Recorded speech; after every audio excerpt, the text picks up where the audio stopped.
دوستو، کبھی آپ نے محسوس کیا ہے کہ اچانک زندگی میں سب لوگ دور ہونے لگتے ہیں؟ دوست کم ہو جاتے ہیں، محفلیں ختم ہو جاتی ہیں اور آپ خود کو اکیلا محسوس کرنے لگتے ہیں۔ اس وقت دل میں ایک درد ہوتا ہے اور ایک سوال بھی، یا اللہ، مجھے اکیلا کیوں کر دیا؟ لیکن حقیقت یہ ہے کہ ہر تنہائی نقصان نہیں ہوتی۔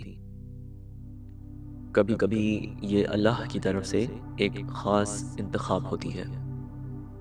حضرت علی رضی اللہ تعالیٰ عنہ کا ایک خوبصورت مفہوم ہے کہ تنہائی انسان کو غور و فکر کا موقع دیتی ہے اور اسے سنوار دیتی ہے۔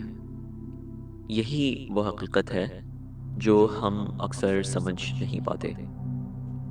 اس کا سب سے پہلا پہلو جو ہے وہ اللہ کی تیاری ہے، یعنی کہ جب اللہ کسی انسان کو آگے بڑھانا چاہتا ہے تو سب سے پہلے اسے ہجوم سے نکال دیتا ہے، کیونکہ شور میں انسان خود کو نہیں سن پاتا، اور جو خود کو نہ سمجھے وہ زندگی کا مقصد کیسے پہچانے گا؟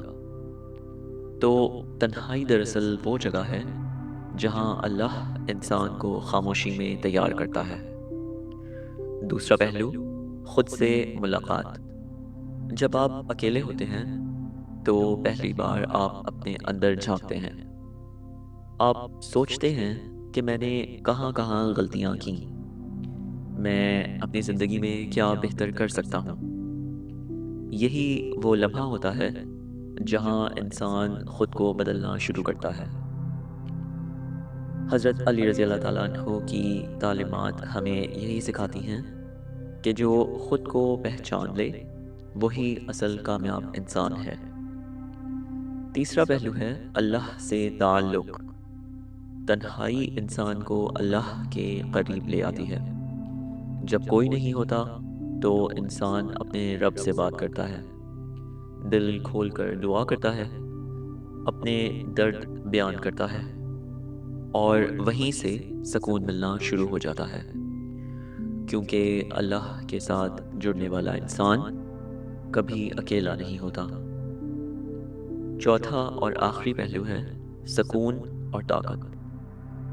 ہر وقت لوگوں میں رہنا انسان کو تھکا دیتا ہے، تنہائی اسے دوبارہ مضبوط بناتی ہے، اسے اندر سے ٹھیک کرتی ہے۔ یہی خاموشی انسان کی اصل طاقت بن جاتی ہے۔